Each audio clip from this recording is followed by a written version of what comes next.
আসসালামু আলাইকুম ওয়া রাহমাতুল্লাহি ওয়া বারাকাতুহু।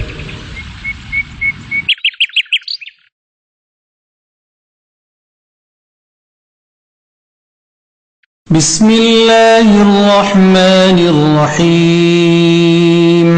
পরম করুণাময় অসীম দয়ালু আল্লাহর নামে শুরু করছি। ইসলামিক কালচারাল সেন্টার দাম্মাম মহান আল্লাহর অশেষ রহমতে আল কোরআন এবং সহিহ হাদিসের আলোকে সঠিকভাবে ইসলাম ধর্ম শিক্ষা দেওয়ার এক অনন্য প্রতিষ্ঠান।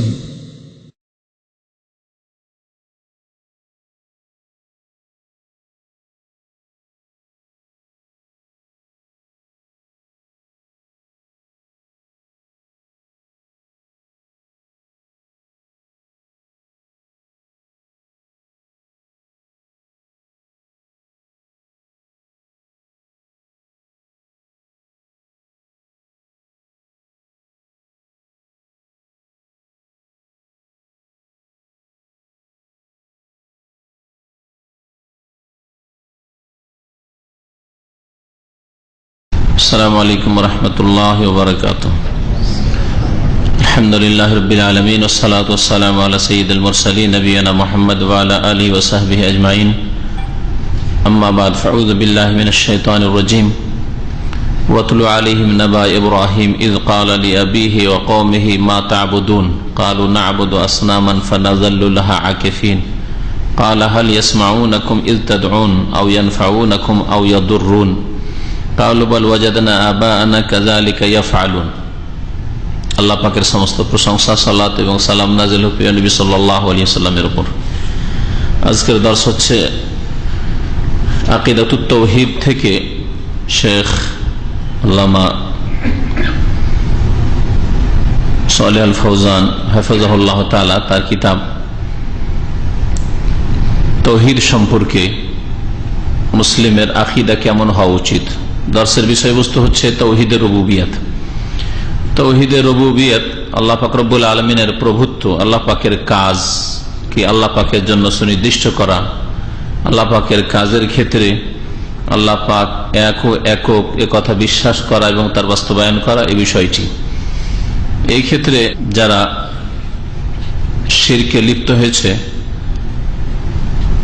তাদের সম্পর্কে লেখক এর আগে যে আলোচনা আমাদের হয়েছে দর্শে, তাতে উল্লেখ করেছেন এরা রুবুবিয়তের, প্রভুত্বের বেশ কিছু বৈশিষ্ট্য আল্লাহ ছাড়া অন্যের মধ্যে ধারণা রেখেছে, যে প্রভুত্বের বৈশিষ্ট্য, রুবুবিয়তের বৈশিষ্ট্য, উলুহিয়াত ইলাহ হওয়ার বৈশিষ্ট্য, বেশ কিছু জিনিসের মধ্যে তাদের ভ্রান্ত ধারণা হয়, তারা সেসবকে রব হিসাবে গ্রহণ করেছে বা সেসবের পূজা করেছে।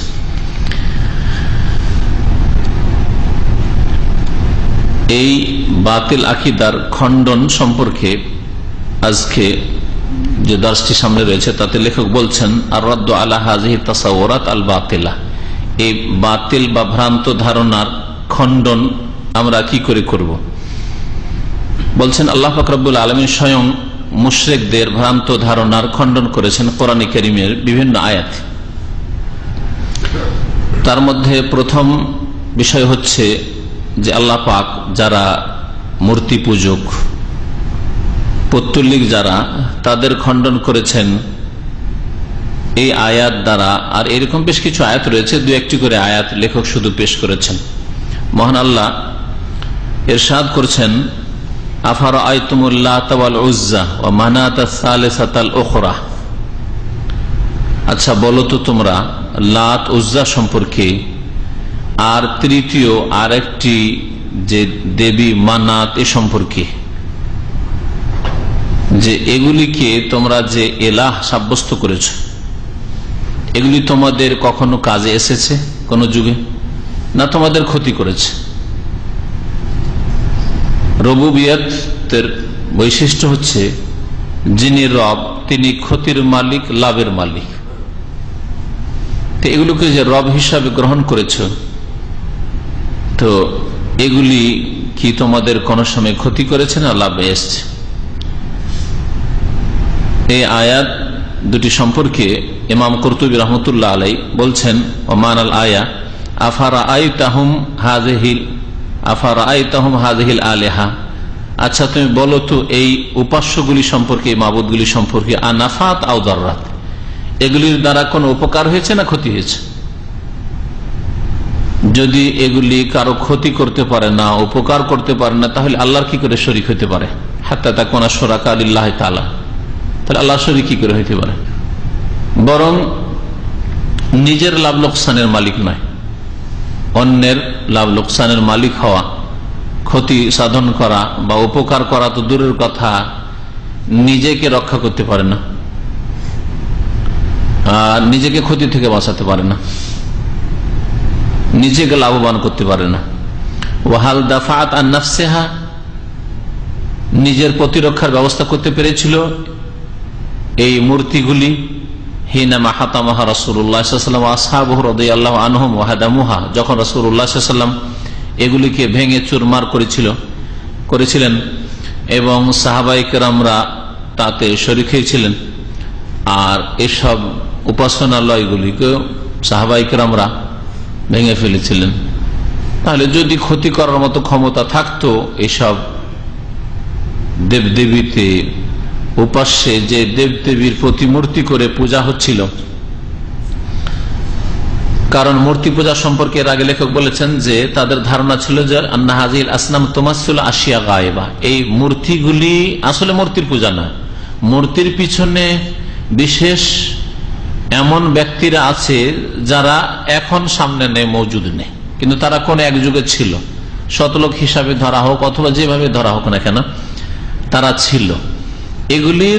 এগুলি প্রতীক জানা, আসলে এগুলি প্রতীক হিসাবে পূজা হচ্ছে, আসল পূজা হচ্ছে ওই ব্যক্তিগুলির। তারপর তাদের ধারণা ছিল যে কোনো জিনিস যার মধ্যে বিশেষ কোনো ক্ষমতা আছে সেটা পূজনীয়। তাদের ধারণা যেগুলোর মধ্যে ওই ক্ষমতা আছে, আর ক্ষমতা থাকা হচ্ছে রুবুবিয়তের বৈশিষ্ট্য, এরকম তাদের ধারণা ছিল। তাই যদি হয় তো নিজের তো প্রতিরক্ষা করতে পারলো না, নিজেকে বাঁচাতে পারলো না।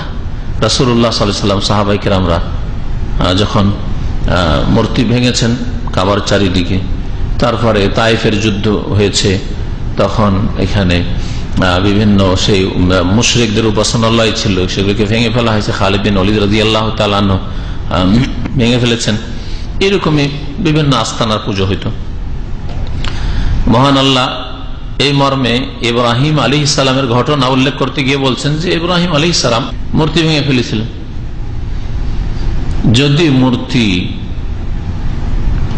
মূর্তি পূজা মানে এর পিছনে যেই লোকগুলি, যে নেক লোক, সৎ লোক, যাদেরকে ধারণা করা হচ্ছে, মহামানব মনে করা হচ্ছে, তাদের পূজা, বা কবর মাজার পূজা, কবরটা ওই 3.5 হাতের মাটি পূজা করা আসল উদ্দেশ্য না, ওখানে যেসব নেক লোকদেরকে, ওলিউল্লাহদেরকে দাফন করা আছে তাদের পূজা করা, এটা উদ্দেশ্য। তাহলে এই লোকগুলি তারা নিজেদের প্রতিরক্ষার ব্যবস্থা করতে পারত, নিজেকে বাঁচাতে পারত, ক্ষয়ক্ষতি থেকে নিজে লাভবান হতে পারত এবং অন্যদেরকে বাঁচাতে পারত, রক্ষা করতে পারত।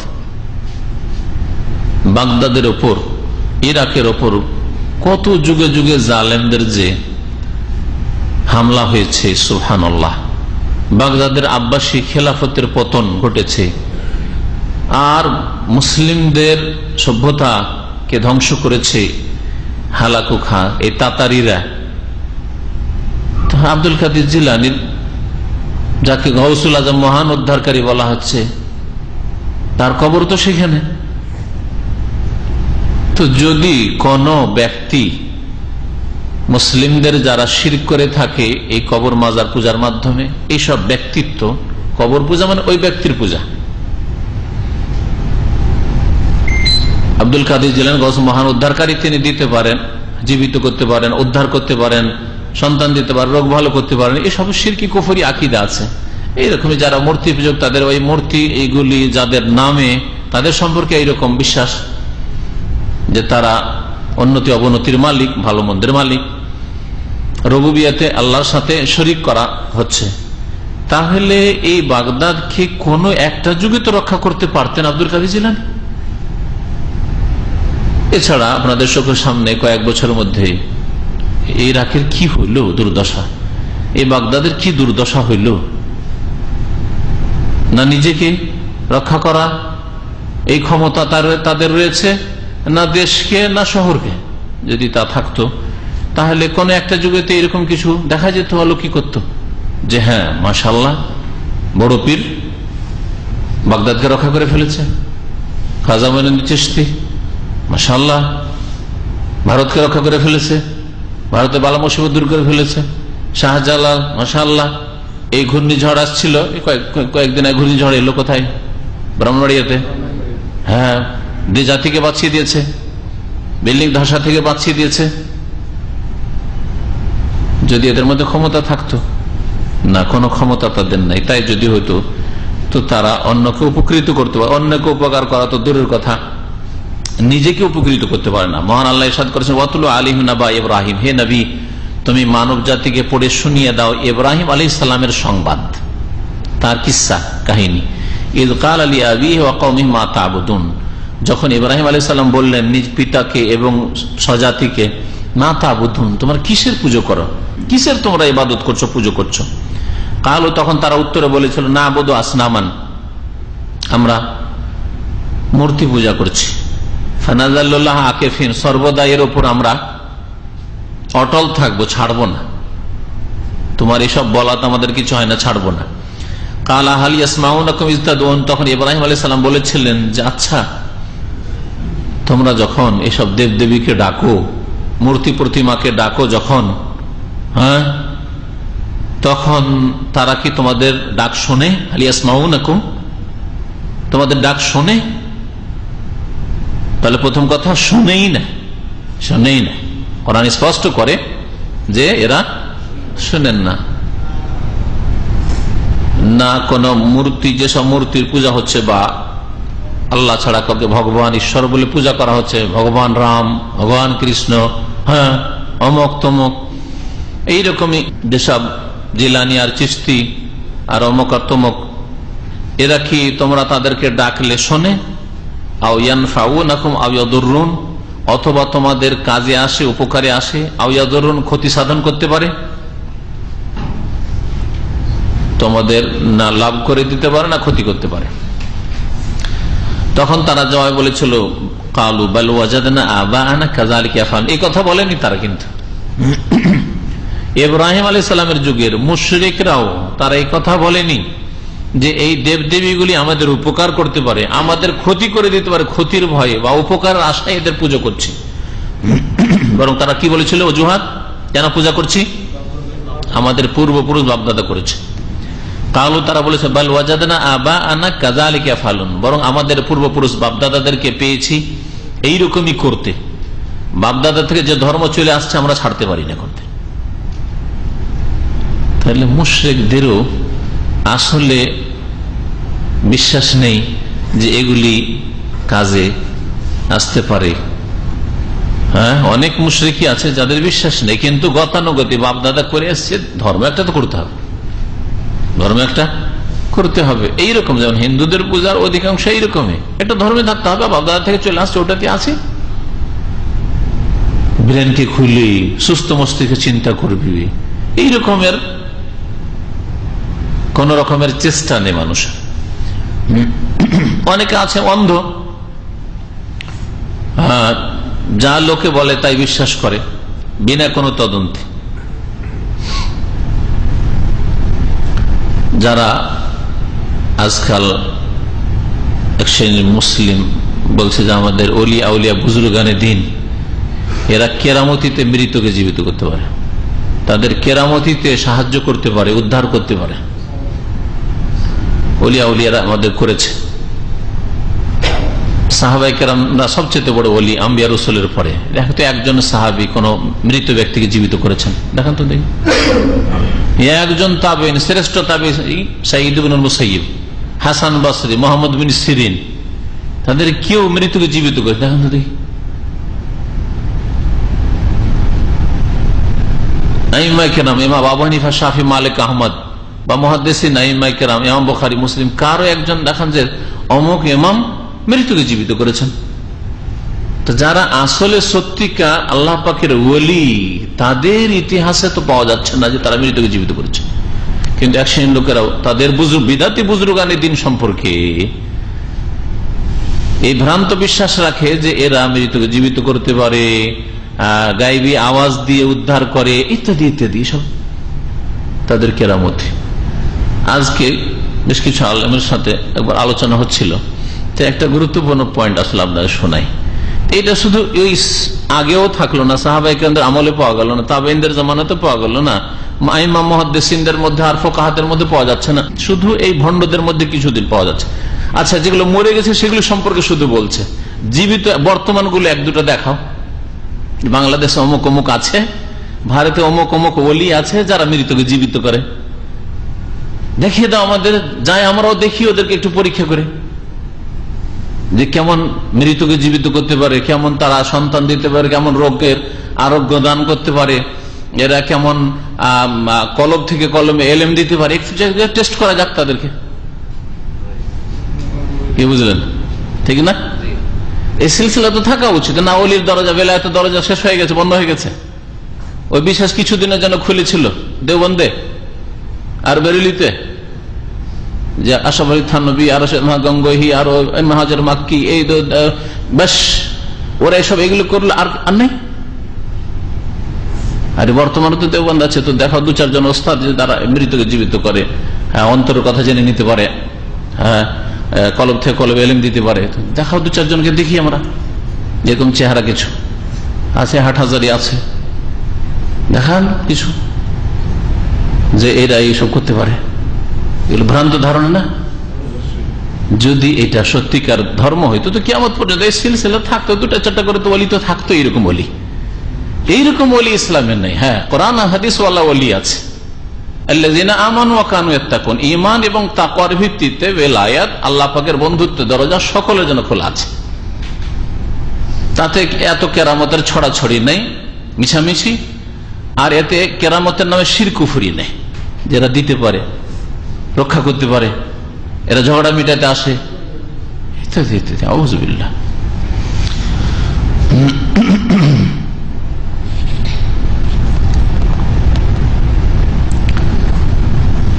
মুশরিকরা বলতো ইব্রাহিম আলাইহিস সালামকে, তারা বলেছিল বাল ওয়াজাদানা আবাআনা কাযালিকা ইয়াফআলুন, আমাদের বাপ দাদা পূর্বপুরুষকে এইরকমই করতে পেয়েছি, সুতরাং এইরকম মূর্তি পূজা করব। আরব মুশরিকরা তাই বলেছে। এখন যতগুলি বিদাতি দল উপদল আছে, তাদের কাছে কোরআন এবং হাদিস যখন পেশ করে দেবেন স্পষ্ট করে, বলে যে আমাদের বাপ দাদা এত বড় বড় আলেমরা হুজুররা ছিল, তারা কি মূর্খ ছিল? কি খেয়ে পড়েছে তারা? জানতো না? ওদের তরিকে ছাড়বে না। যারাই ভ্রান্ত পথে রয়েছে তাদের দোহাই দলিল কোরআন এবং হাদিস নয়, বরং তাদের দলিল হচ্ছে বাপদাদা পূর্বপুরুষ, মুরব্বীরা। ফাকাদ ওয়াফাকু আলা আন্না হাযিহিল আসনাম লা তাসমাউ দুআ।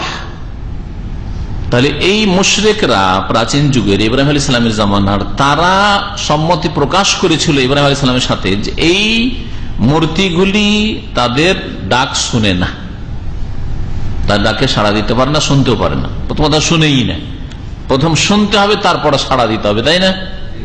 আপনি একটা কথা বলছেন, আমাকে প্রথম শুনতে হবে। আমি যদি অন্যদিকে মন রাখি, মনোযোগী নয়, অথবা শুনি না, তাহলে আপনার কথা কি জবাব দেবো কথা, তাই না?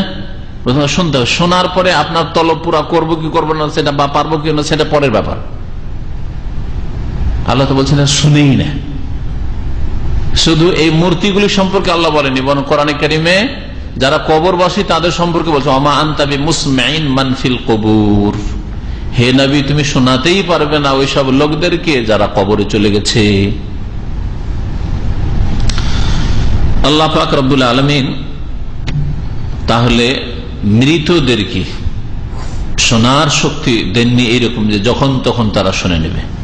বিশেষ সময় মুনকার নাকির প্রশ্ন করেছে, তখন বিশেষ সময় আল্লাহ পাক যদি কখনো চান কাফের মুশরিকদের লাশকেও শোনাইতে পারেন। যেমন বদরের কাফের মুশরিকদের 70 জন যে ধ্বংস হয়েছিল, হালাক হয়েছিল নবী করিম সাল্লাল্লাহু আলাইহি ওয়াসাল্লাম সাহাবায়ে কেরামদের হাতে, যখন তাদের লাশগুলিকে বদরের কূপে ফেলে দেওয়া হয়েছে, নবী সাল্লাল্লাহু আলাইহি ওয়াসাল্লাম কূপের কাছে গিয়ে তাদের এক এক নাম ধরে ডেকে বলেছিলেন যে তোমরা কি পেয়েছো যে আল্লাহ পাক ওয়াদা করেছিলেন তোমাদের সাথে? আমরা তো আলহামদুলিল্লাহ পেয়ে গেছি। আল্লাহ পাক আমাদের সাথে সাহায্যের ওয়াদা করেছিলেন, বিজয়ের ওয়াদা করেছিলেন, আল্লাহ পাক সম্মানিত করবেন তার বান্দাদের কি এইসব ওয়াদা করেছি, আল্লাহ পুরা করেছেন।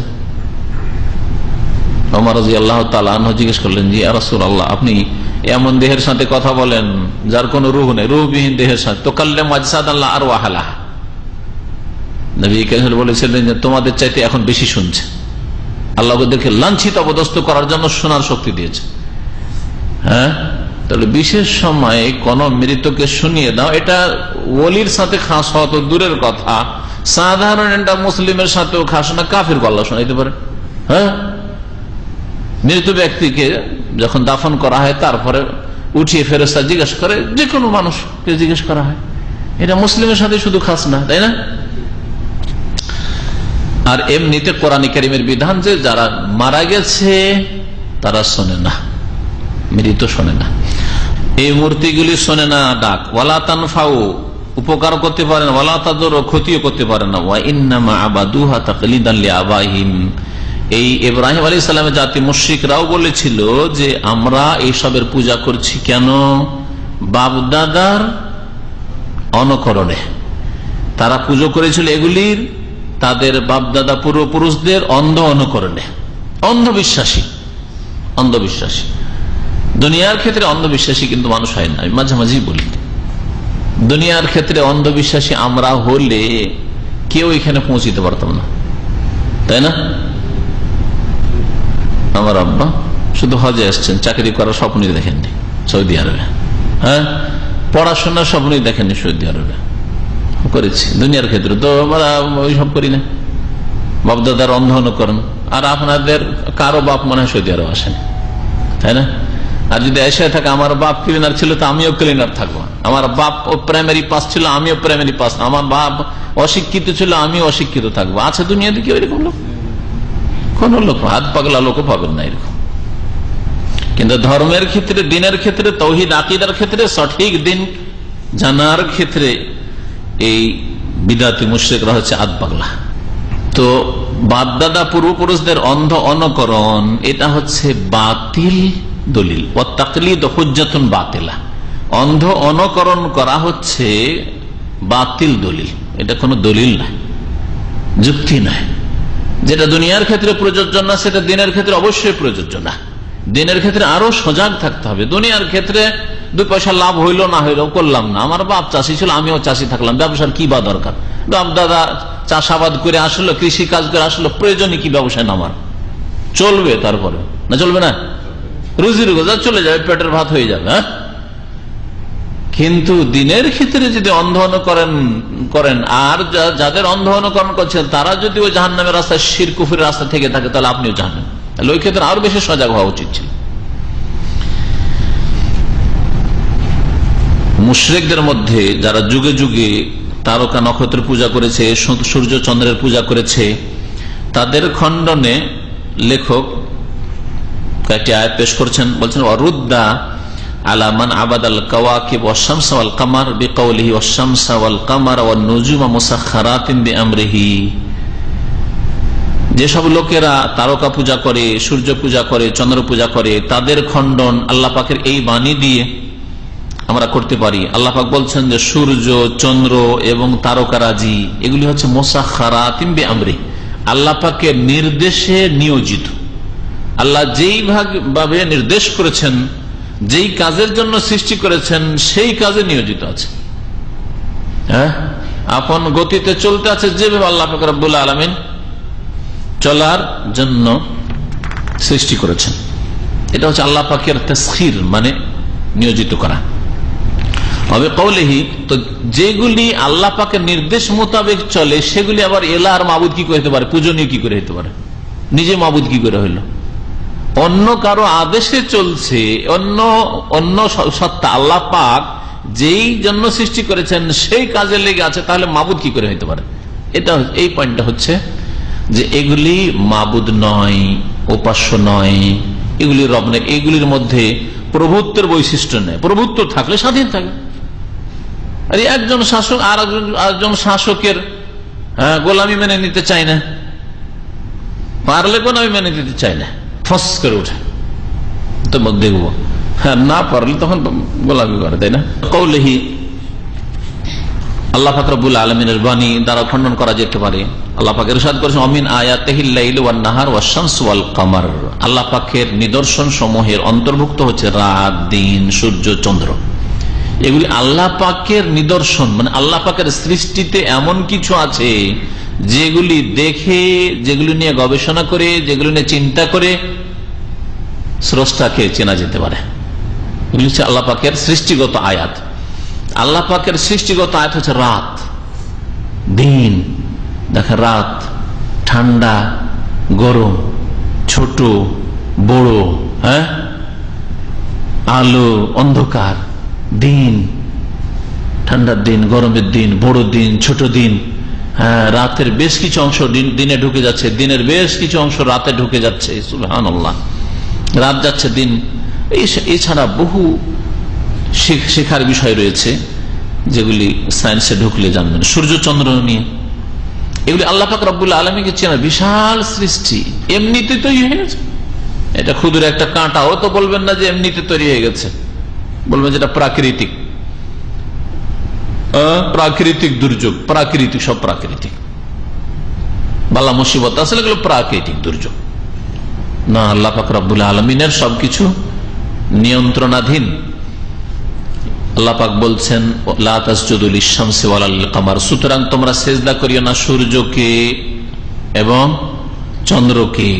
মানে এক কথায় আল্লাহ পাকের সৃষ্টিকে, এগুলি আল্লাহ পাকের সৃষ্টি, আল্লাহ পাকের নিদর্শন, আল্লাহকে চেনার উপায়, সুতরাং এগুলিকে সিজদা করিও না, এগুলির পূজা করিও না। ওয়াসজুদু লিল্লাহিল্লাযী খালাকাহুন, সেই সত্তাকে সিজদা করো যিনি আল্লাহ, আল্লাযী খালাকাহুন, যিনি এইসব জিনিসগুলিকে সৃষ্টি করেছেন। রাত সৃষ্টি করেছেন, দিন সৃষ্টি করেছেন, সূর্য সৃষ্টি করেছেন, চন্দ্র সৃষ্টি করেছেন। এগুলি সিজদা করিও না, বরং আল্লাহ পাককে সিজদা করো। ইন কুনতুম ইয়াহু তা'বুদুন, সত্যিকার অর্থে তোমরা যদি তারই ইবাদতকারী হও, আল্লাহ পাকের ইবাদতকারী যদি হও, তাহলে তোমরা আল্লাহ পাকের ইবাদত করবে যিনি সৃষ্টিকর্তা। আর যা সৃষ্টি, যেগুলি আল্লাহ পাকে জানার উপায়, নিদর্শন, সেগুলির পূজা করবে না। কিছু মুশরিকরা আছে যারা ফেরেশতাদের পূজা করেছে, যেমন আরব মুশরিকরা ফেরেশতাদেরকে আল্লাহর মেয়ে, কন্যা বলে পূজা করত, ঈসা আলাইহিস সালামের পূজা করেছে। তাদের খণ্ডন আল্লাহ পাক করেছেন বেশ কিছু আয়াতে। তার মধ্যে এখানে দু তিন জায়গা থেকে আয়াত কোরআন কারীমে নিয়ে এসেছেন লেখক। ওয়ারুদ্দা আলা মান আবাদাল মালায়েকা ওয়াল মাসীহ আলাইহিস সালাম, আর খণ্ডন করা হয়েছে ওই সব লোকদের যারা ফেরেশতাদের পূজা করেছে, ঈসা মাসীহ আলাইহিস সালামের পূজা করেছে। কেন তারা পূজা করেছে? যে এগুলি আল্লাহ পাকের সন্তান, আল্লাহ পাকের সন্তান। আর আল্লাহ পাকের সন্তান তো পূজনীয়। তাহলে এইভাবে মুশরিকদের মধ্যে ফেরেশতার পূজা ঢুকেছে বা ঈসা আলাইহিস সালামের পূজা ঢুকেছে, যেমন খ্রিস্টানদের মধ্যে। এর খণ্ডনে কোরআনে কারীমের আয়াত রয়েছে। আল্লাহ পাক ইরশাদ করেছেন বিকাউলি তাআলা, মাত্তাখাযাল্লাহু মিন ওয়ালাদ, আল্লাহ পাক কোন সন্তান গ্রহণ করেননি, না ছেলে সন্তান না মেয়ে সন্তান। আল্লাহ পাক কোন সন্তান গ্রহণ করেননি। ওয়ালাদ ছেলে মেয়ে উভয় সন্তানকে বলা হয়। ওয়ালাদ মানে শুধু ছেলে না, ইবনুন মানে ছেলে সন্তান, আর বিনতুন মানে মেয়ে সন্তান, তাই না? আর ছেলে মেয়ে সবটাকে সামিল, ইবন বিন দুটোকে সামিল হচ্ছে ওয়ালাদ শব্দ। কিন্তু আজকাল আরবরা ওয়ালাদ ছেলের ক্ষেত্রে প্রয়োগ করে, যেটা ভুল প্রয়োগ। অনেক সময় ভাষা আসলে একরকম, কিন্তু প্রয়োগ আরেক রকমের হয়ে থাকে। আল্লাহ পাক বলছেন, মাত্তাখাযাল্লাহু মিন ওয়ালাদ, আল্লাহ পাক কোন সন্তান গ্রহণ করেননি। সূরা মুমিনুনের আয়াতটি, আয়াত নম্বর 91। আল্লাহ পাক আরো ইরশাদ করেছেন, আন্না ইয়াকুনু লাহু ওয়ালাদ ওয়া লাম তাকুন লাহু সাহিবা, ওয়া লাম তাকুন লাহু সাহিবা। আন্না ইয়াকুনু লাহু ওয়ালাদ ওয়া লাম তাকুন লাহু সাহিবা, কি করে আল্লাহ পাকের সন্তান হতে পারে? আল্লাহ পাকের ছেলে মেয়ে আবার কি করে হতে পারে, অথচ তার কোনো সঙ্গিনী নেই, স্ত্রী নেই? কি করে হইতে পারে? বললাম তো কোন আল্লাহ পাকের বিবি আছে? নেই। আল্লাহ পাকের যখন সঙ্গিনী নেই, তাহলে আল্লাহ পাক রব্বুল আলামিনের সন্তান সন্ততি কি করে হইতে পারে? সূরা আনাম আয়াত নম্বর 101। আল্লাহ পাক আরো ইরশাদ করেছেন সূরা ইখলাসে, কুল হু আল্লাহু আহাদ, আল্লাহ একক, হে নবী বলে দাও। আল্লাহুস সামাদ, আল্লাহ অমুখাপেক্ষী এবং সকল সৃষ্টি তার মুখাপেক্ষী। সামাদ মানে সমাদে এত ব্যাপকতা রয়েছে, সমস্ত সৃষ্টি আল্লাহ পাকের মুখাপেক্ষী, আল্লাহ অমুখাপেক্ষী।